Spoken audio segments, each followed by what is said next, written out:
to Healing of Country, working towards equity in health outcomes and the ongoing journey of reconciliation. First of all, I acknowledge this is a drug talk, and I think it is important to understand that there could be conflicts of interest, but so I've had this talk run through by Western Health, and I'd like to thank Western Health to make sure there is no conflict of interest, and I have no affiliation with any pharmaceutical company, and the drug manufacturer certainly had no input into this talk. The point of this talk is to discuss a potential new medication that could help with pain, especially in our population of people who use substances. And I am talking about a medication that is approved in the US and is not quite yet available in Australia.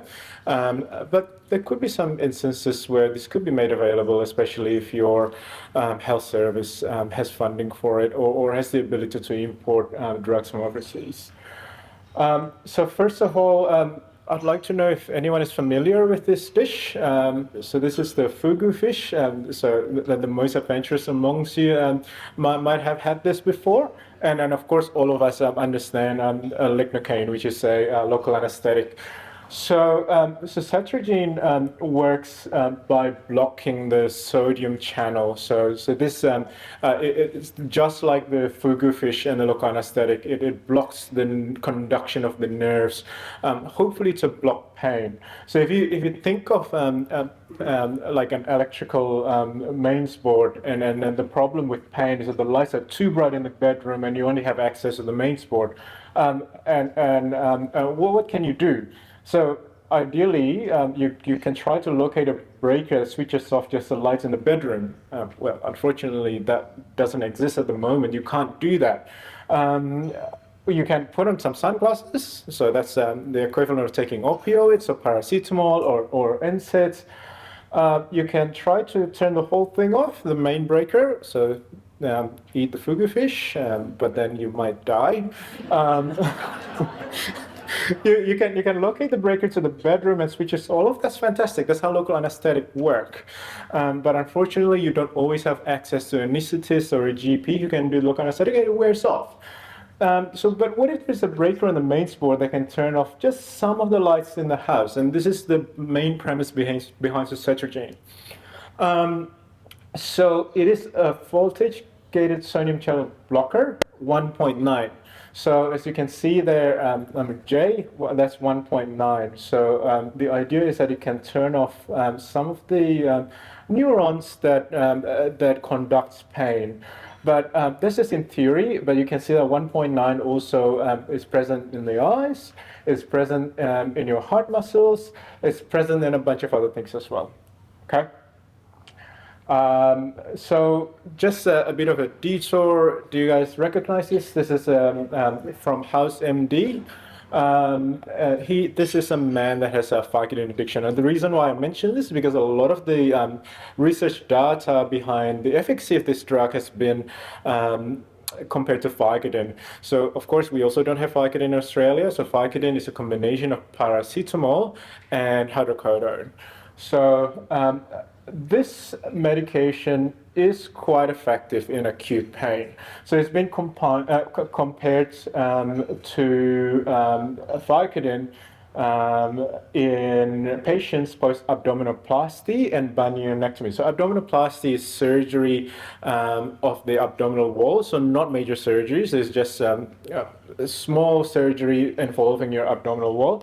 And bunionectomy. So bunion is this bone here in your toes. So if you've got excess bones, they remove it, and you probably need something like hydrocodone. So the hydrocodone is stronger than Patidine 4, but not quite as strong as endo. And the study shows that Suzetrigine is as strong as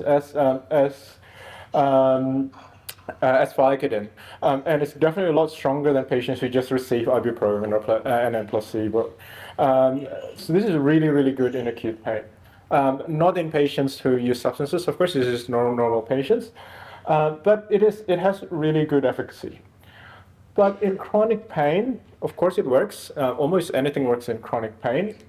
Same as placebo. So this works really well. Placebo works really, really well.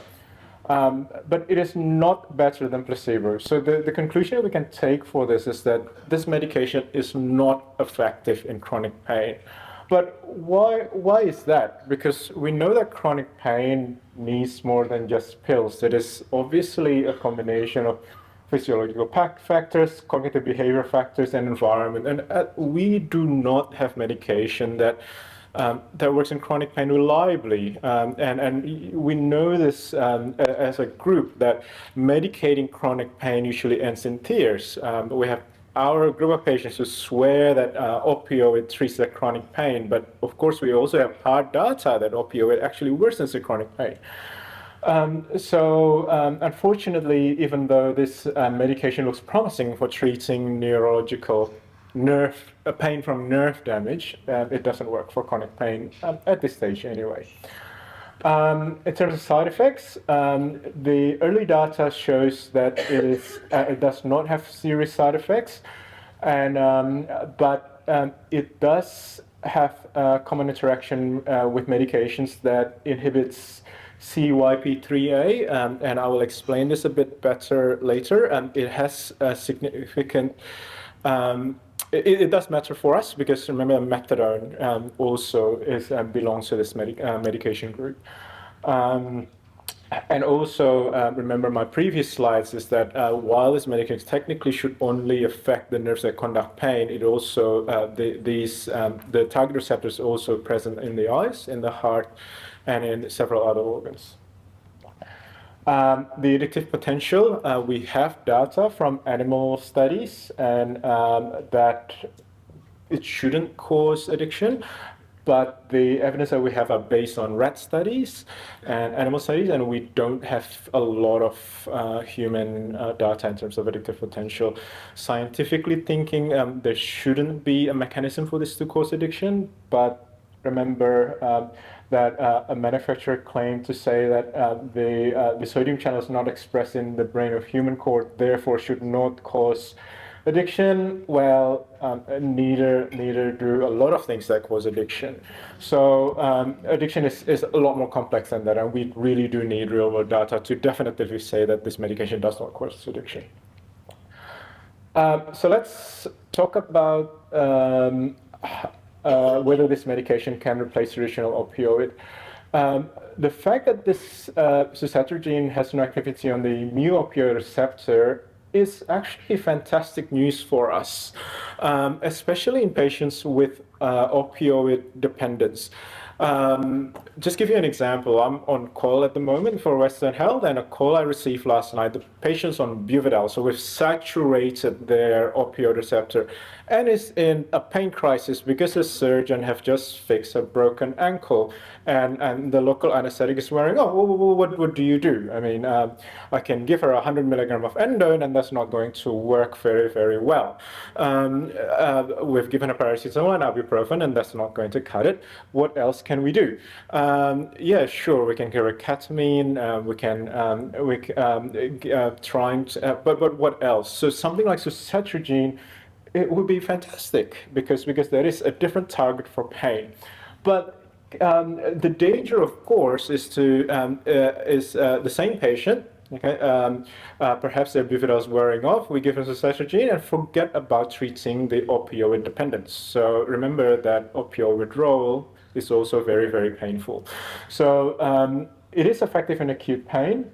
It is an additional in the pain pyramid. Where this sits, whether it's at the bottom or at the top, it remains to be seen. It's too new, we don't know. And we, of course, can't forget that we also need to treat opioid withdrawal with opioid, and we can't use this to treat your opioid withdrawal. I've just explained this, I guess. Also, the other thing is that even if this patient does not have opioid tolerance, or if the substance use disorder is something else other than opioid, for those where sedation is an issue, this is very useful.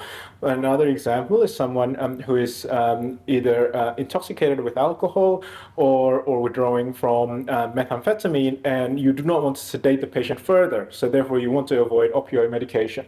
This is a very useful medication to use because this medication does not cause sedation. or where you do not want to develop dependence. So you're running a residential rehab and acute pain is an issue and you do not want to cause additional dependence issue. This will be a fantastic choice. Not useful in chronic pain, unfortunately. This is just for acute pain. And the point about this is a CYP3A inducer, so this is for those of you who are not medical, medications in this category interacts with all other medications that uses this enzyme to metabolize from the body, and for us, methadone is a big one, and of course for the dual diagnosis patients, all your antipsychotics are in this category. So be really careful when using this medication. So in terms of the Australian context, medications that do not have TGA approval require special permission to come to Australia. So your doctors can apply to the TGA for importation of drugs, but this is a timely and lengthy process unless it is being used for life-threatening purposes. So your GP, for example, would generally not do this, but your specialist in the hospital or people running your rehab might choose to do this if it is deemed to be of use for your patients. And the good news is that in the US it is not a controlled substance. So it is in prescription, but it is not considered a narcotic. So that lowers the barriers somewhat. The cost is another issue. This is a very, very expensive medication. So Suzetrigine at the moment costs $15.50 per tablet, and it is a twice-a-day medication. The state wholesale contract prices for oxycodone is 23 cents, and even the most expensive alternative, which is tapentadol immediate release, is 77 cents. So it will be quite a steep ask for your organization to import this medication, and on top of that, you have the workforce costs to get the TGA approval as well. In terms of when this is going to come to Australia, it was a TGA and PBS approval process. I don't know, because I was asking how long a piece of string is, but if you want to compare it to tapentadol, tapentadol was approved in the US in 2008 and came to Australia as a market launch for the SR in 2011 and was PBS approved in 2014, and tapentadol IR was 2016, so about 4 to 8 years. But this is for use for general practice or general community practice. Again, bigger organizations can bypass all this by using the SAS approval and funding it out of the organizational costs. So yeah, so in summary, Suzetrigine is an exciting new drug that is already available. It uses a non-opioid receptor target. It uses the sodium channel target like your local anesthetic. It works really well in acute pain management, but does not work in chronic pain. It works as well as placebos.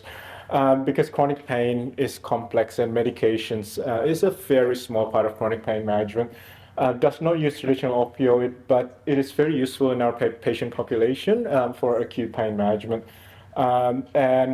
We have very limited information available in terms of safety and addictive potential, but with what we have, it seems to be a very safe and tolerable medication, but we do have to be careful in terms of in our patient population and with interactions with methadone and with psychiatric medication. And there's some barrier of entry, but with our patient population, other than costs, it is doable for a lot of our organizations. Excellent. Thank you so much. We really, really appreciate it.